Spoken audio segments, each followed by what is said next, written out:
Good morning to all of you. Thanks for joining ICMA Buy-Side virtual event on sustainable finance.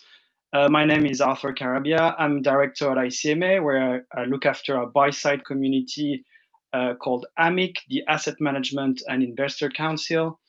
I have the pleasure to be joined today by a great group of panelists, and I will now turn to them so that they can introduce themselves, starting with Raluca.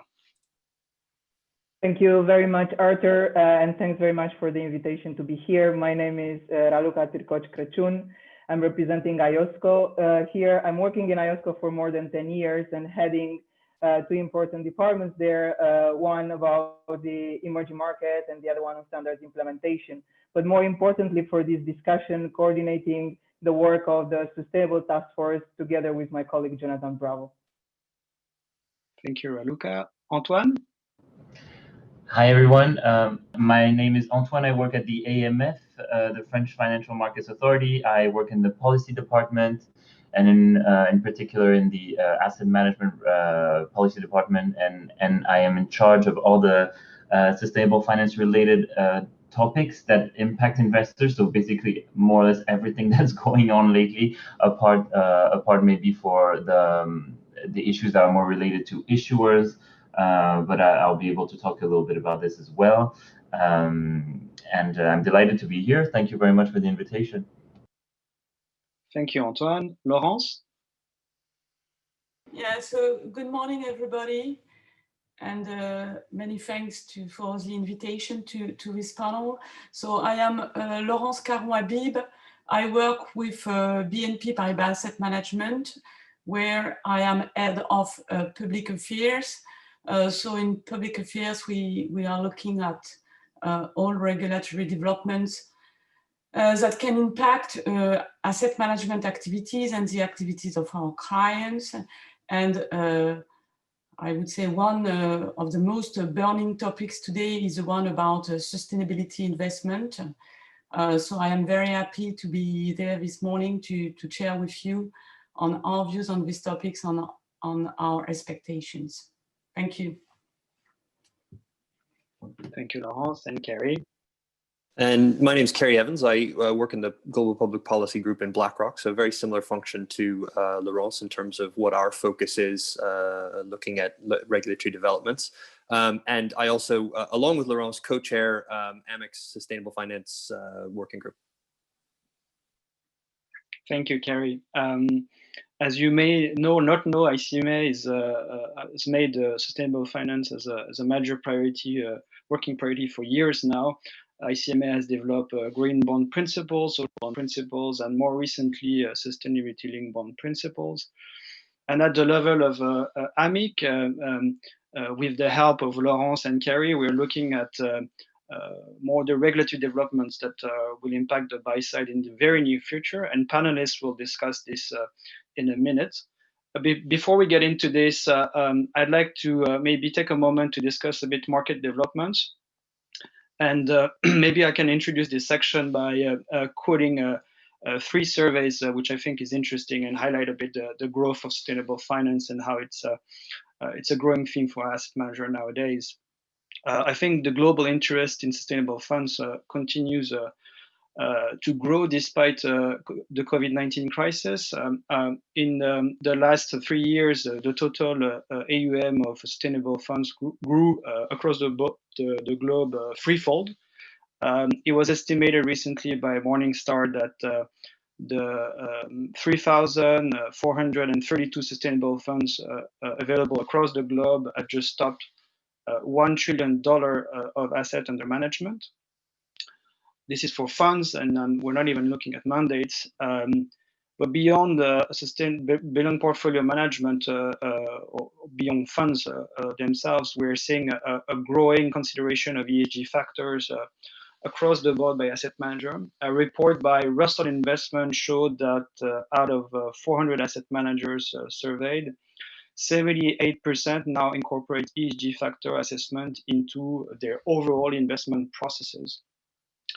And the last interesting survey to set the ground is that engagement is becoming increasingly important, and the number of people in the stewardship teams of the large asset managers have almost doubled between 2017 and 2020, according to a study compiled by the Financial Times.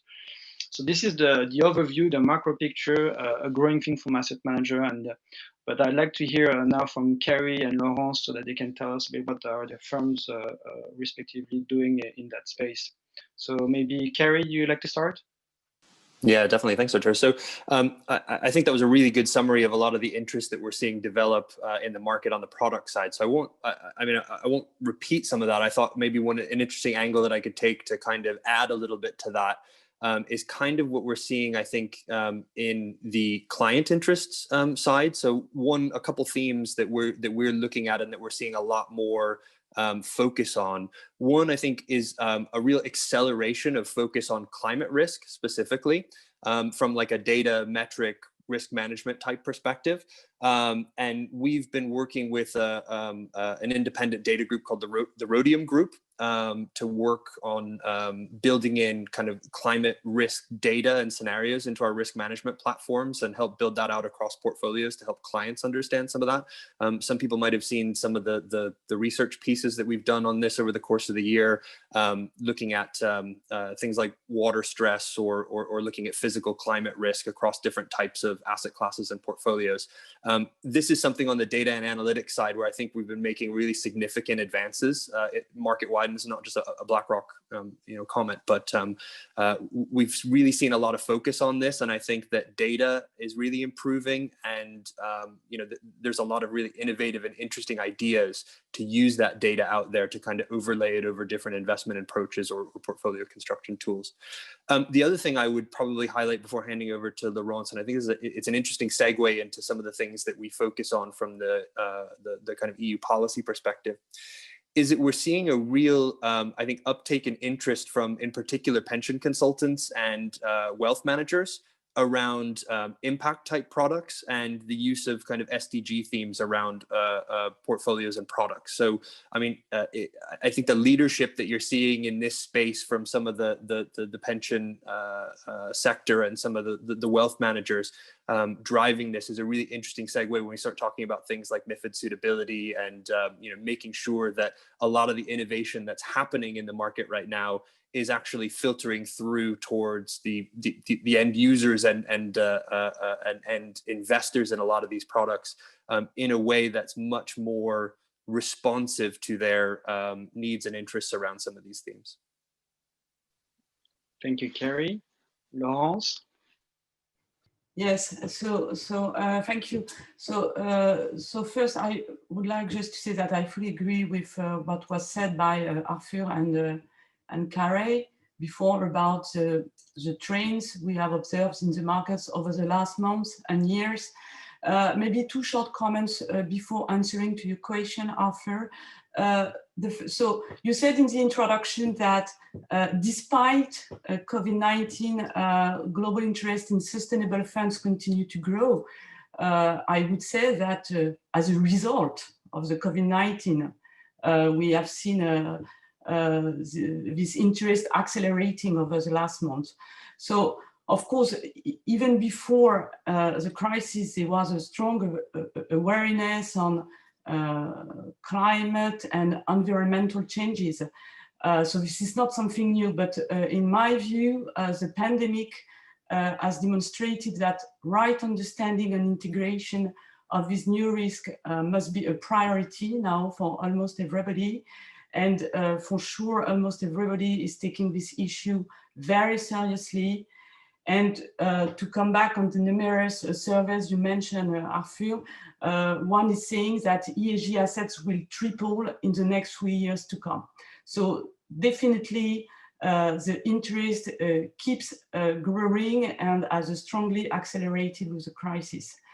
Another short comment I would like to make is that we have seen also the social aspect of the ESG emerging as a more and more vital one. So until recently, there was an enormous emphasis on the green elements in ESG. And clearly, it has been quite difficult to quantify social progress. the crisis has demonstrated that taking care of these social aspects is also of utmost importance, and probably we will see strong efforts in the coming years to come up with better data standards and harmonized reporting around social impact. So these are the two short comments I wanted to make before coming back to your question on what we are doing in BNP Paribas Asset Management and what does sustainability means to us. In a nutshell, at BNP Paribas Management, our aim is to achieve long-term sustainable investment returns for our clients, and we integrate sustainable investment practices into the heart of what we do. So ESG is not something new for us. This is actually a very, very long story with more than 15 years of experience in sustainable investment, including research, ESG integration, stewardship as well, and also sustainable and thematic funds. So I will not come back on what we did over these 15 years, but I think what is important is that more recently, last year in 2019, we launched what we call our global sustainability strategy. So it puts our sustainability investment strategy at the heart of this approach. So there are two key components. The first one is that we want that our full range of investment funds adopt a sustainable investment approach. So this is the first point. So all our funds are expected to be sustainable funds.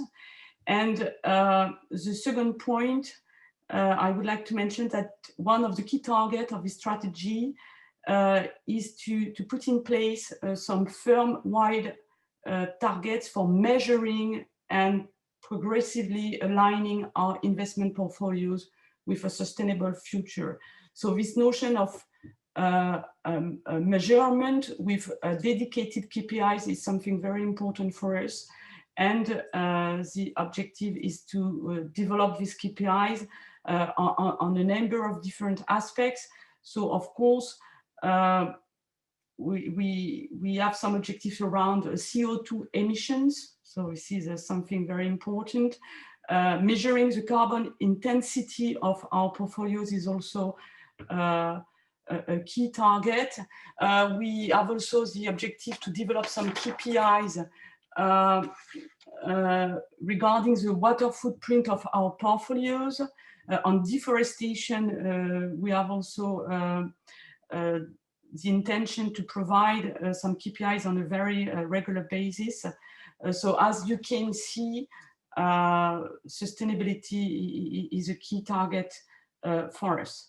I would just like to mention, before giving the floor to another speaker, that we have also developed a sustainable plus range of funds, so which brings together multi-factor, best-in-class and label funds for clients that want to pursue more specific and ambitious sustainability-related investment opportunities. So today we have more than 60 billion euros invested in these funds, and we are the world's largest manager of sustainability theme assets. So I can provide an example of what we do in this area. So for instance, in July this year, we launched what we call the Earth Fund. So Earth is for environmental absolute return thematic. So this is a long-short equity fund that seeks to identify opportunities among companies facing or addressing significant environmental challenges. So this is a very good illustration of what we do in this area. The very last point, because I do not want to be too long, I would like to mention is that it is also very important for us to apply to our own organization the standards that we expect from the companies we invest our customers' assets.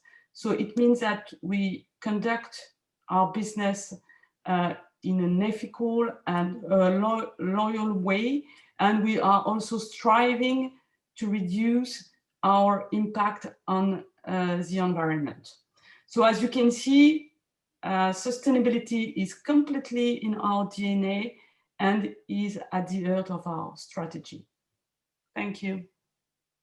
Thank you, Laurence, for this very exhaustive overview of what BNP Paribas Management is doing in that space. And clearly, we see some strong market dynamics. What does it mean for securities regulators? So I'll turn around now to maybe Raluca to tell us what kind of work does it trigger at IOSCO? Thanks very much, Arthur. And hearing you, Kerry, and Laurence gives me some comfort that we are, let's say, collectively on the right path with the discussions on sustainability matters, moving from politics that was some years ago to practicalities.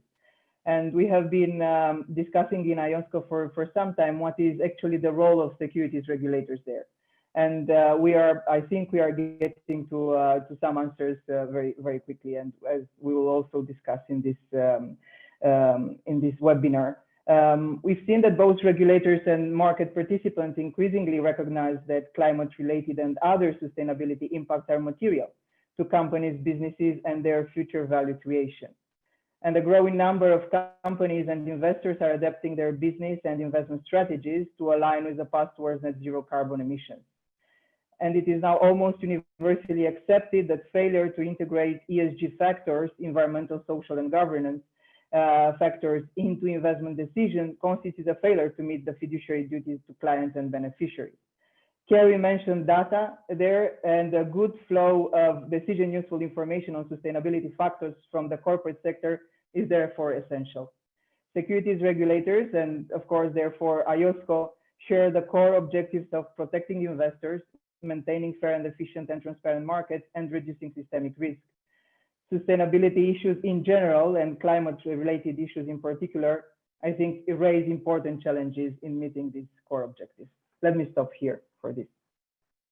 Thank you, Raluca. And we're transitioning now into like a regulatory conversation, and I'd like to maybe turn now to Antoine so that he can explain us a bit what's going on at EU level. There's been a lot of initiatives in the recent years, months, and we're now almost close to an implementation phase of all those new rules that have been adopted recently, potentially impacting the buy side. So, Antoine, can you please tell us a bit what's going on and what are the main aspects that will impact the buy side in the very near future?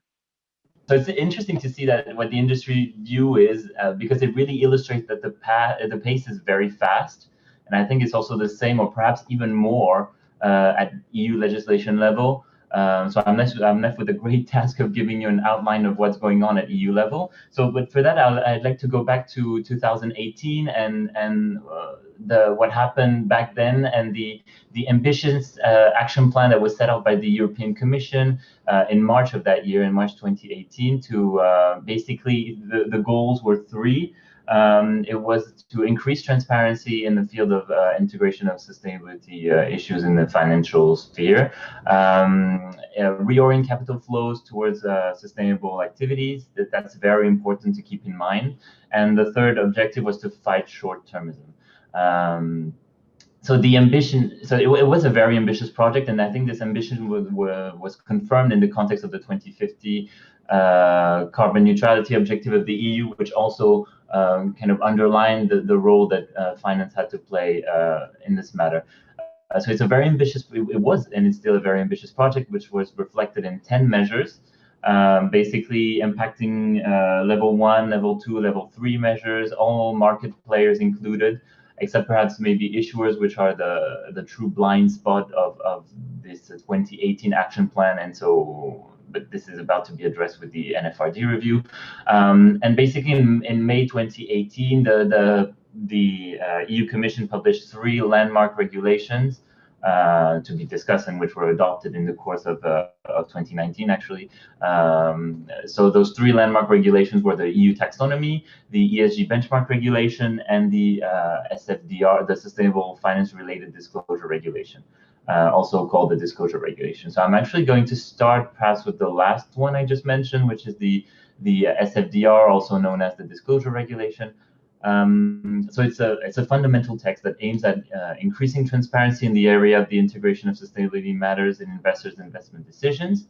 So it basically imposes transparency measures on three key aspects: sustainability risks at entity and product level, whatever the entity, whatever the product that is being marketed; adverse sustainability impacts. So if you see sustainability risk as the likelihood of, as the likely impact of ESG factors on the financial performance of a product or an entity, basically adverse sustainability impact are the reverse kind of relationship. It's the impact of your investment decisions on sustainability factors.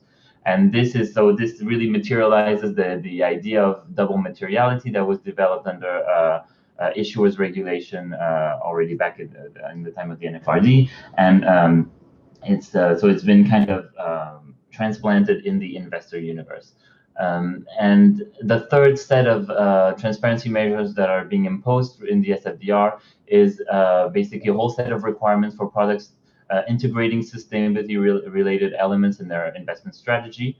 And in this respect, so it's like it will be ex ante transparency in prospectuses, exposed in periodic reports, and internet transparency as well. And the regulation distinguishes two types of products, referred to in our beloved jargon as Article 8 or light ESG products, or Article 9 or dark ESG products, which is likely to become a fundamental divide in the ESG world.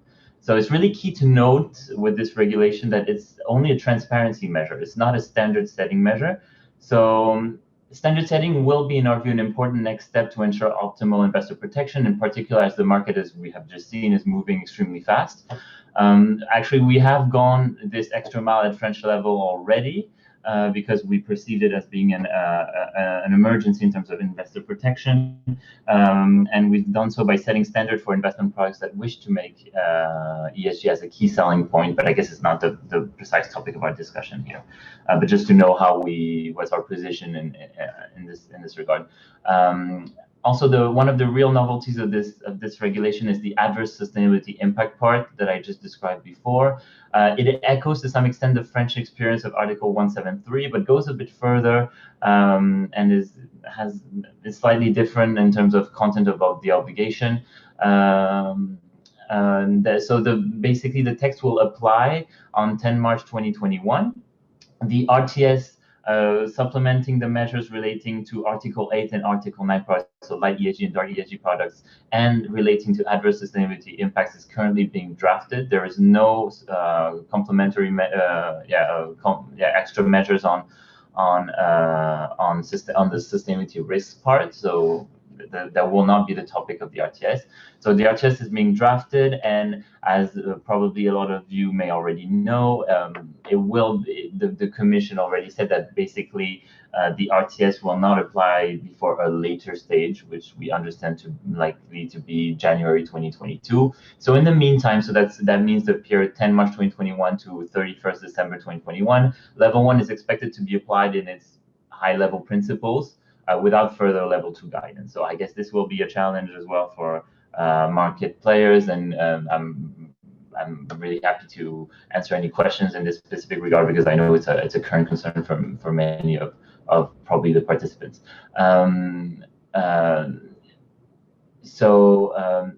Yeah, basically this is everything. So yeah, just to specify more about one of the challenges that is upcoming is probably the updates of the prospectuses, because as I've said, the sustainability risk part will be expected by 10 March 2021 without further RTS. So there will need to be an update of prospectuses in terms of transparency of how sustainability risks are taken into consideration. And there is likely to be another update when the RTS is entering into force, in particular because the RTS are very likely to impose a standard presentation for the information that is required. So it is likely that there are going to be 2 prospectus updates. We know it's a challenge. I think we have done everything we could to reduce the challenge and make it more workable. Well, one thing I could say is that, at least on the French regulator side, it's very likely that those changes are not going to be fundamental changes to the design of the product or the strategy. So it's not going to impose a new authorization procedure, and it's more likely to be an information procedure more than anything else. So it might be smoother than what we expect. On now the taxonomy side, this is also a cornerstone. It is probably the cornerstone text of this action plan from 2018. It's basically a tool to build a common understanding of what is a sustainable activity, and as a result, what is a sustainable investment. So there has been a humongous amount of work that has been carried out by the EU Commission, and will be carried out by the EU Commission and the Sustainable Finance Platform experts. It's supposed to be a tool to fight greenwashing and help investors better understand the degree of sustainability of the assets they invest in. So usually the dictionary metaphor is mentioned. I see it more like a diet cookbook. So it's more like a book that sets out the criteria for an activity to be sustainable. So it's not basically saying this activity is sustainable and this one is not. It's saying, just like in a diet cookbook, you will have the light version of the Caesar salad, and you will have the light version of whatever other dish. Here, the concept is the same. You will have the sustainable version of cement production, and the sustainable version of whatever, manufacturing certain types of products. So this is really, it's not saying this activity is good, this activity is bad in itself. It's basically setting criteria activity per activity to consider that they have a positive impact on the environment while not harming other environmental aspects. So also important to remember is that it's not a mandatory tool. As of today, it's only imposed on member states in the EU when designing labels or standards for investment products. The taxonomy regulation only imposes so far transparency measures for issuers and investors, making available the Article 8 or Article 9 light green, light ESG, dark ESG products that I mentioned before in the context of the SFDR. But it's not a mandatory reference point to determine whether an investment is sustainable or not. This actually, in our view, is kind of an issue because we've gone this far and we're not making it, so it's only common language, but not a mandatory language. So for us, we're still considering that we're not completely addressing the greenwashing issue in this extent. Very fast on the MiFID review. So the action plan also plan to update the MiFID level 2 to update the sustainability preference definition, and it's undergoing work. It's been for 2 years and it's still not done, so it's a bit frustrating. But I mean, there was a lot going on in parallel, so I think they wanted to take their time on the Commission side to make sure that everything made sense and was aligned in terms of concept. There's nothing much to say here. Actually, maybe yes, because it should be noted that the Commission apparently seems to intend to make this update of the level 2 of MiFID a way to skim out unambitious, if I may say so, Article 8 products, and in a way impose a form of standard on Article 8 products or financial instruments, to basically, when a consumer expresses an ESG preference, they don't end up being advised on a product that doesn't reach a minimum standard. So it's a bit of a tricky way to operate because, as I said, the SFDR is only a transparency measure, but so they use this MiFID way to kind of impose this idea that an ESG product should reach a certain standard. I guess we all have opinions on how it's been done and why is it necessary to do so, but yeah, just wanted to raise this point because it's important. And one last word on a part that I said was the blind spot of the 2018 action plan was the issuers part, and now there is an NFRD review, non-financial reporting directive review, that is going on currently. So it was really the missing piece of the action plan. So we're really happy that this is moving forward. And our view is fundamental to better align the disclosure regimes among member states, reinforce the double materiality, as we said, better integrate in management reports, all those issues. So these are all issues that are going to be discussed. And it's also a key piece to ensure proper investor reporting, because investors, as we just said, are going to need information. They're going to need it fast. So it's key that they are provided with the necessary information as fast as possible to really ensure that they have the means to respond to their regulatory obligations. I guess this was a lot. I'm sorry, but I tried to be as fast as possible. This is great. Thank you, Antoine. It's not an easy task indeed to summarize the Sustainable Finance Action Plan in 5 minutes. So Antoine described a common language on sustainability activities with the taxonomy, more transparency for asset manager at firm and product level with SFDR, consideration of sustainable preferences in distribution rules, and more ESG or sustainable or extra financial information disclosure coming up from issuers. Kerry, Laurence, are we heading in the right direction at EU level? What else do we need? Thank you to Antoine for this very clear overview of current regulatory development. So as you can see, there are many different pieces, and for sure, a key challenge today is to ensure that we will have a smooth articulation between all these pieces. It will not be a surprise for you, but we in BNP Paribas Asset Management strongly support the spirit, aim, and objectives of the SFDR. We support in particular the double materiality concept and the inclusion of adverse impact as part of investors' fiduciary duties. We are also a strong supporter of the use of the EU taxonomy. So we consider that the introduction of this new regulatory framework would be very, very positive for the development of sustainable finance. This being said, if I focus on the RTS, on the SFDR, as mentioned by Antoine, unfortunately, we consider that we are not in a position to endorse the proposed elements of the RTS, which were submitted to consultation between May and September this year. So in our view, we think that they could be counterproductive with the initial aims of the regulation and with the broader EU strategy on sustainable finance. And in our view, the proposed indicators are not consistent with the broader package of EU disclosure requirements. So I'm going to explain our position more in detail. So our positioning actually is due to 3 main reasons. The first one is about data, so which is not something very surprising again.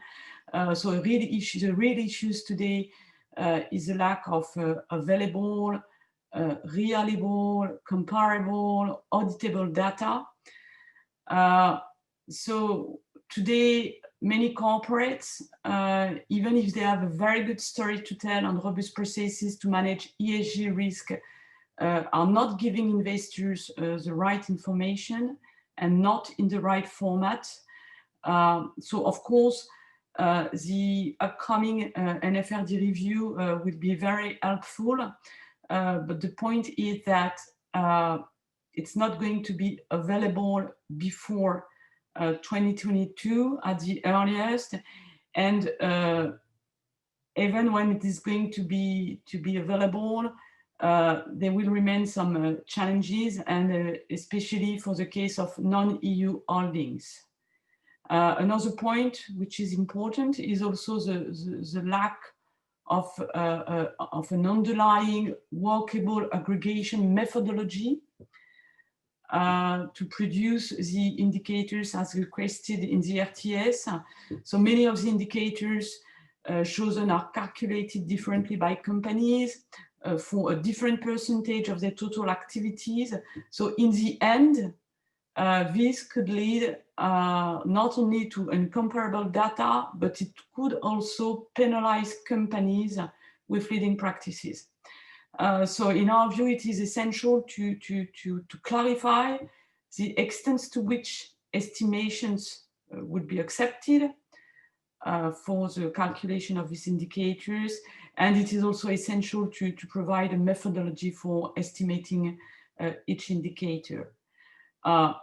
So this point is, I would say, is a practical issue. So the difficulty to provide and to calculate the indicators. But to come back on what I said previously, another point which is also a key concern on our side is we think that the approach as proposed in the RTS, so in the end could create some confusion and it could have some unintended consequences. So as currently presented, most of the indicators for disclosure at entity level could provide an inaccurate understanding of the impact of a firm on the environment. So in our view, for an asset manager, the most relevant consideration is the exposure of a company to an adverse impact, and if exposed, what is done by the company to manage this risk. So in our view, it is more important to focus on the policy developed by the company to address correctly the adverse impact and how it is implemented in a very concrete way. So for all these reasons, in our view, it will be more adapted to have an approach of only qualitative indicators, or, which is another option, an approach of a few mandatory under comply or explain or recommended indicators. And over time, the number of mandatory indicators could increase. So it is completely connected with the availability of data. So when we have more data available, then we can consider the possibility to extend the number of indicators.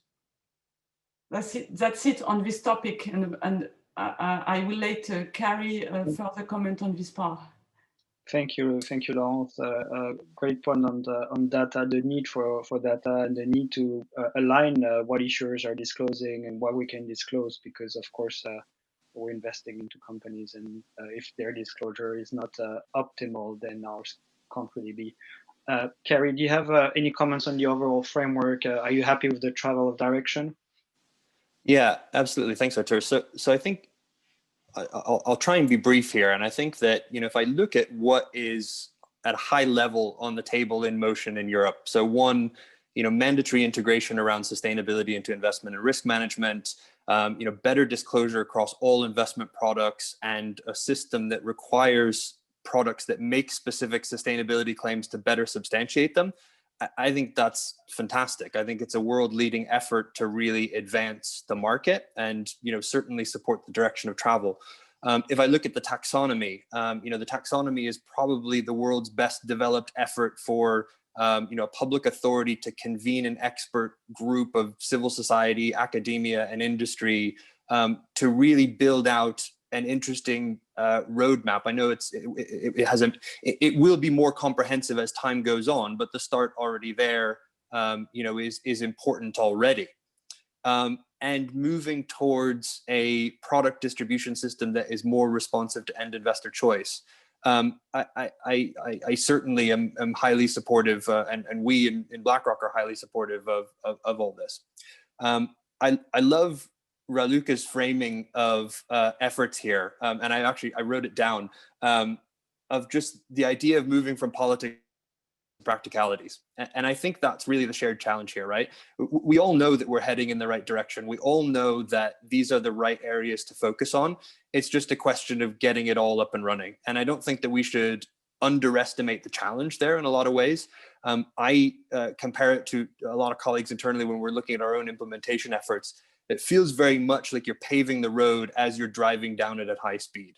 As we start to kind of implement a lot of this kind of stuff, not just because the timeframes are very ambitious, as Antoine said, but a lot of these things are very highly interdependent. Concepts in one piece of regulation, rest on definitions in another, or elements that are probably still being left to come.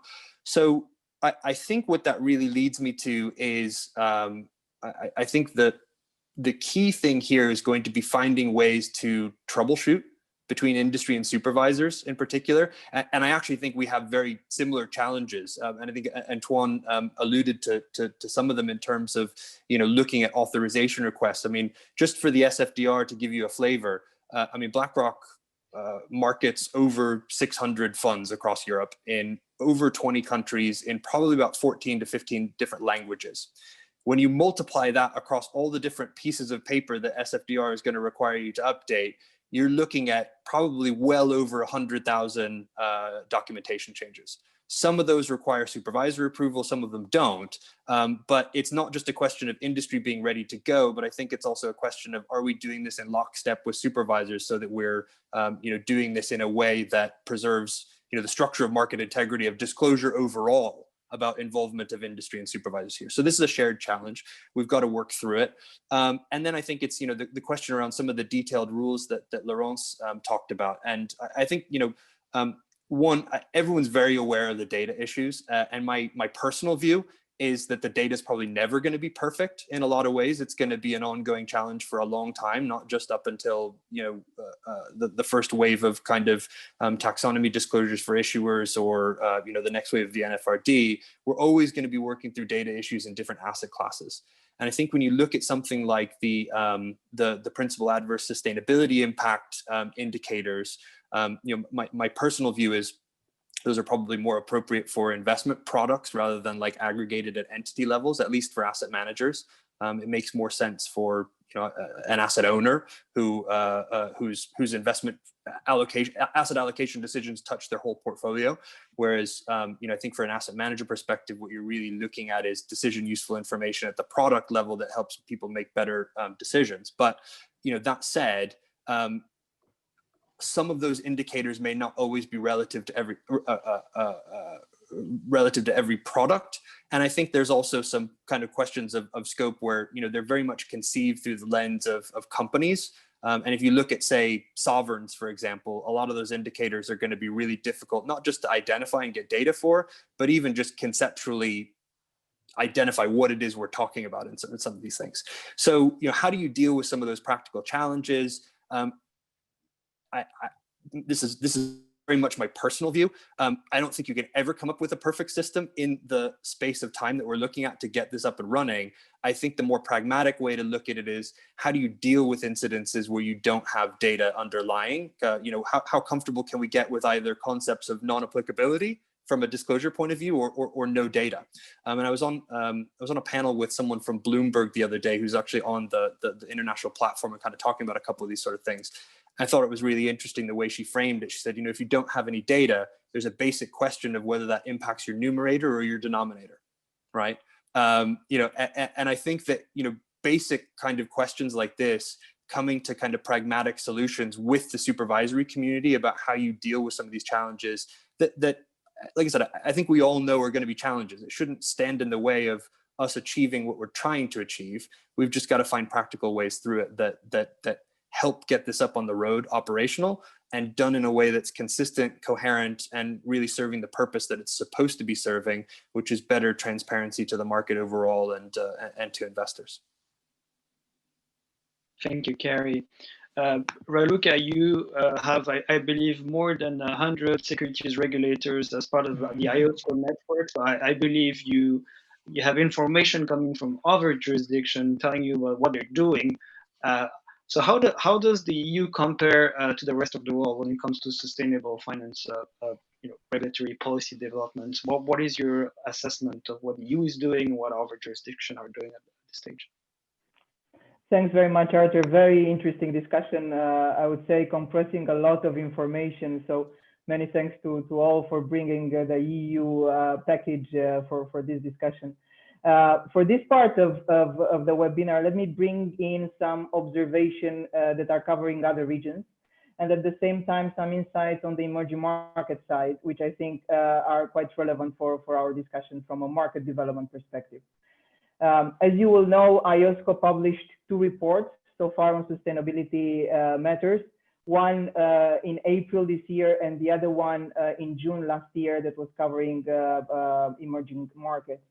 So very briefly, because I don't want to overburden this discussion with the numerous initiatives there, but very briefly, outside of Europe, which moved with extremely great speed there, Asia has gained the most traction in terms of developing frameworks for sustainable finance, with a particular focus on green bonds. In the ASEAN region, for example, just pointing to Malaysia and Singapore, looking at taxonomies, green taxonomies there, but also incentive mechanisms for green bond issuance.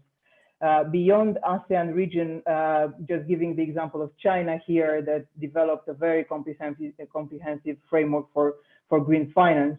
And moving to Japan, that also taken steps towards the development of sustainable finance markets. And just singling out here the efforts done by our member, the Japan Financial Services Agency, that revised the stewardship code in March earlier this year, redefining stewardship responsibility and explicitly instructing institutional investors to consider medium to long-term sustainability, including ESG factors, consistent with their investment management strategies. Another example here is India, with the Securities and Exchange Board of India, the SEBI regulator, that's driving the green finance agenda here, implementing sustainability reporting and disclosure regulations. Of course, I'm not speaking on behalf of all these members, but this is the type of information that we have gathered in our research so far. And moving to the Americas, a lot or many emerging markets there in the Americas have gone through important initiatives. I would mention Argentina, Chile, Mexico, Brazil, Costa Rica there, and also from the development, more developed economy side, just mentioning Canada, for example, where their expert panel on sustainable finance delivered the final report to the government of Canada in last year. And Africa, a very interesting initiatives happening there, because African continent, most of them emerging markets there, and it is important in that part of the world. These initiatives are contributing a lot to their market development. I would mention here Morocco, Egypt, Ghana, Nigeria, and Kenya, which those countries looking, to develop their green bond market, and with initiatives in that space. So as you can see, many initiatives around the world, both at the level of developed economies, as I was saying, but also emerging markets. And at the same time, we have recently seen publications by a number of bodies outlining the need for avoiding fragmentation. And I will come back to this later in our discussion about the more, let's say, global perspective there. And the need, as I was saying, for jointly pursuing a global solution that can serve the needs of markets. And just one comment here, because capital markets are in nature global and serve an investment community that operates across borders. It's quite an essential point that we are taking in consideration, because sustainability challenges, which are also by essence global, can only be addressed in a concerted manner. And striving towards a global solution from our point of view, of course, does not, however, mean that we should stop with the various regional initiatives. And the EU Action Plan, for instance, includes several legislative actions that will require the private sector to consider and integrate sustainability into their businesses. And this is really good to avoid fragmentation, and importantly, to find solution that is scalable and can operate internationally. We will need, however, to work on a global effort. And for that reason, IOSCO and the international collaboration of securities regulators is especially relevant, because of significant cross-border element of financial markets as the pandemic and its response have also shown in the very close past. So let me stop here with this intervention. Thanks, Luca. And I think we can move on to what you were alluding to. So the need for global cooperation, and IOSCO has launched a few work streams in that space. But based on what you see coming from different jurisdictions, where do you feel like the global cooperation is most needed, and what IOSCO is going to be focusing on in the next few months and years? Thanks, Arthur. I will cover in this intervention three important aspects. One, you alluded to IOSCO work on sustainable finance. The second one, because we are looking at the global initiatives here, what are the current global initiatives? And third, how all of this comes together towards a global system architecture for sustainable reporting. I'm hearing a lot of reference to data, and of course, when you look at the data and the chain of data in the investment process, the very important point here is corporate reporting, and how we can look here for a global system for that reporting.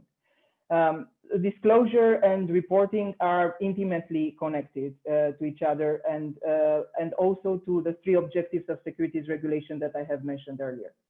Global markets are expected to correctly price in risks and opportunities, and therefore we need high quality, complete, timely, comparable, and verified disclosure. And I have heard all this terminology in this webinar for several times.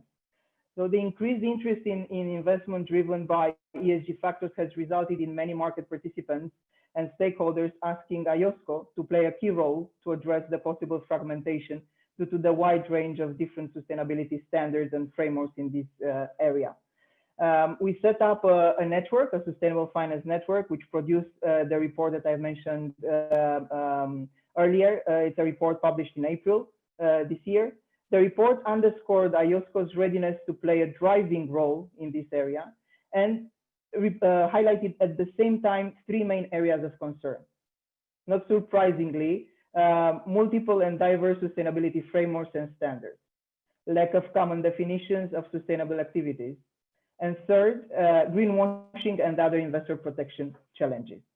Our findings there align with the concerns raised by many around the reliability, comparability, and quality of issuers' sustainability disclosures at the global level. And the proliferation of what we call typically voluntary frameworks there and standards for sustainability reporting presents a challenge to both the preparers and users of corporate reports. And we have noticed from our discussions, but also in our further research, that issuers face confusion as to which standards they should adopt. And for investors and users, the fragmented reporting landscape, and I think our distinguished panelists have alluded to that, leads to incomplete, inconsistent information that cannot easily be compared across companies. Further to the publication of this report, IOSCO established a board-level task force on sustainable finance, our STF in acronym, to address the areas for improvement identified in the April report. The STF is chaired by Erik Sedin, the Director General of the Swedish regulator, and it has three key areas there. One, of course, at the beginning of the data chain, the disclosure and reporting. The second one on risk management and greenwashing, and the third one, an important one in this chain, ESG data, ratings, and indices. And you might have seen Eric's speech about 3 weeks ago in this area. So that would be, let's say, the first pillar of the global effort. But at the same time, there are some initiatives that are being done by the standard setters, if you wish there, and other global initiatives that are very much worth mentioning here. In September, an alliance of 5 global leading standard setters, and I would mention here the CDP, the CDSB, GRI, IRC, and SASB, and I think all these acronyms are very familiar to our distinguished panelists, but also the audience. announced a commitment to work towards a comprehensive reporting system. And together they are examining how their frameworks and standards can be applied in a complementary and additive way. We understand that the standard setters are working with a strong sense of urgency, and I want to underline that because it is important in the current global discussions about that, and expect to have a prototype of a climate standard ready very soon. This will be indeed a very tangible demonstration, I would say, of their proposed architecture. And to have this standard setting working together shows that the ambition for better and more comparable ESG disclosure is somewhat that is market driven, but of course it is natural for us as regulators to engage and to safeguard the public interest in any future framework for ESG disclosure. And that brings me to, let's say, naturally to my last point, which is the IFRS white paper that is now in public domain, the consultation that they are looking for responses from the public there. And so at the same time, the IFRS trustees are considering what role the foundation can play in setting standards for sustainability reporting. And they published this consultation paper 3 weeks ago to assess demand for global sustainability standards. And if demand is strong, to assess whether and to what extent the foundation might contribute to the development of such standards. So taken together, these initiatives can provide for a comprehensive building blocks approach as a basic for meeting the needs of those jurisdictions that would limit the focus to financial material information, but as well for those that need to incorporate the broader stakeholder perspectives focusing on environmental and social impacts. This is a very important point because as Europe is looking at double materiality, the world as a whole, it looks at this concept with, let's say, with some critical eyes in some parts, and it is important to understand these building blocks and the strategy that is behind in order to be able to build a global solution there. So while these initiatives are currently running in parallel, I'm expecting them to come together. And taken together, these steps may lead to the foundation of a global system architecture that on one side could meet the market's need for greater transparency of material sustainability related risk and opportunity and mitigate the risk of global market fragmentation. And second, on the other hand, would operate with a governance model that serves the public interest.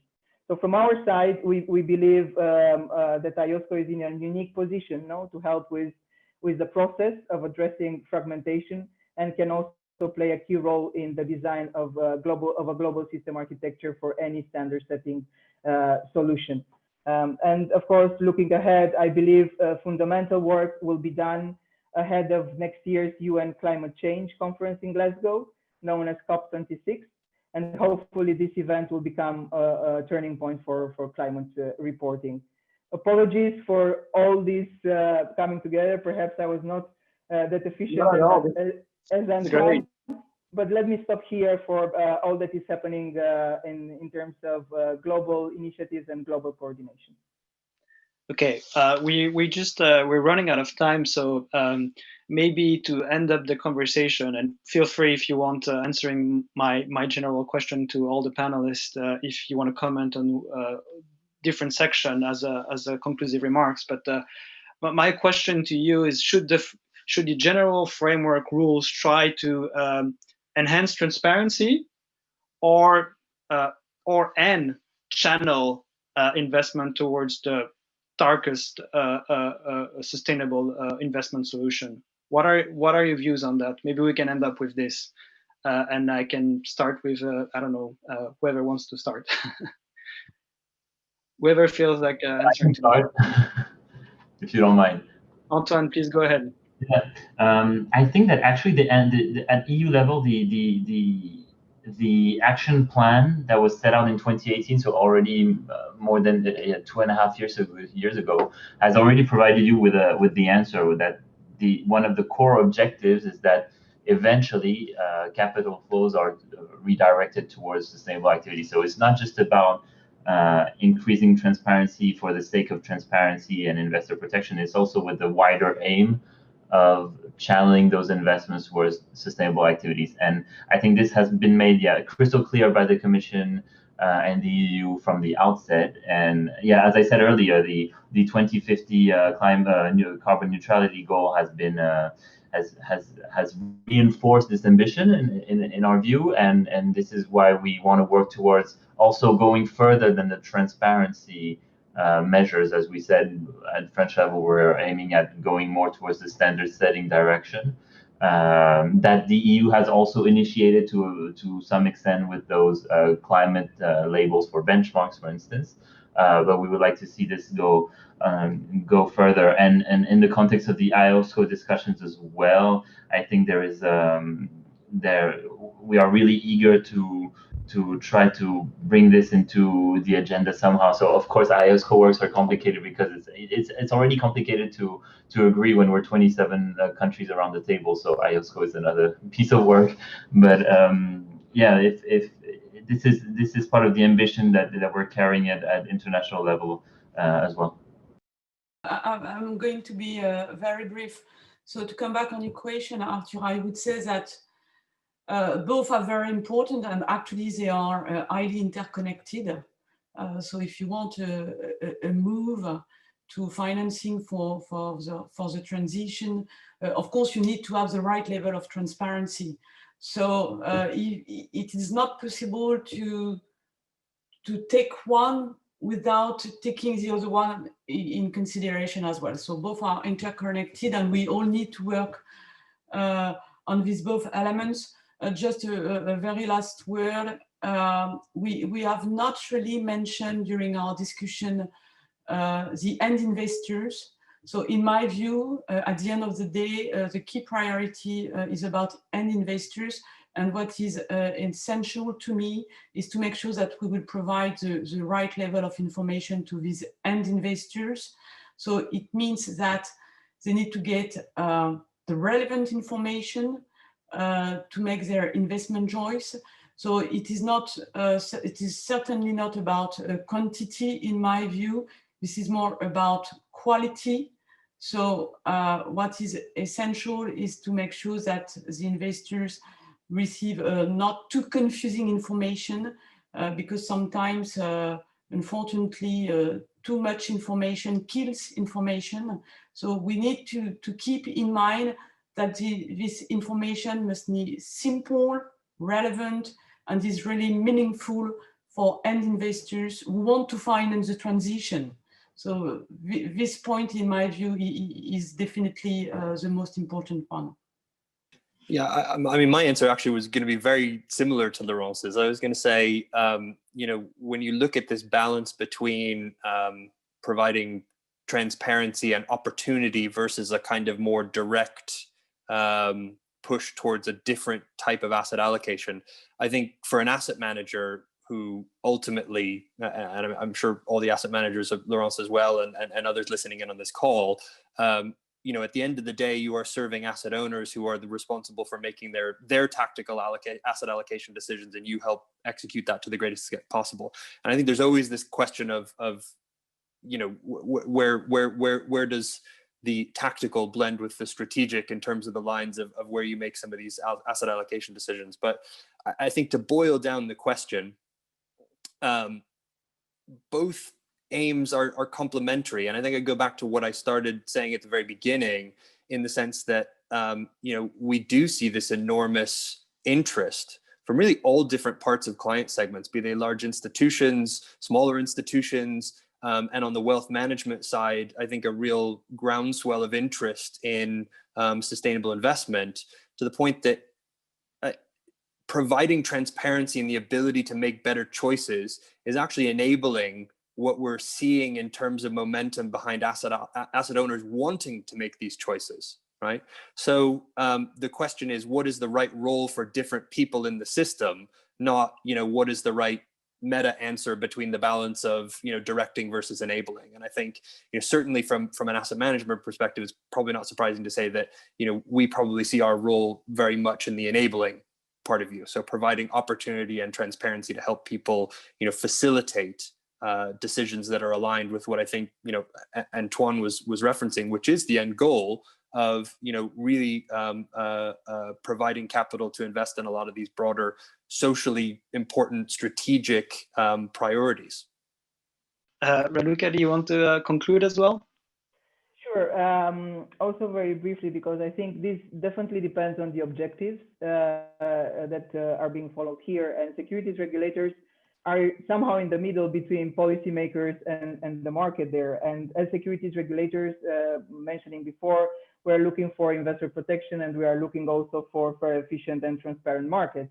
And looking at that, it is definitely important to have transparency and the right disclosure level, so that investors, and I agree with what Laurence and Kerry was mentioning there, the investor will have the right level of information in order to make their investment decisions. So I think it is, again, don't want to sound like begging here in terms of looking ahead, but it is key to have at the first chain of the data it is key to have a global system for disclosure, because that would be key and very important for investors to take their decisions there.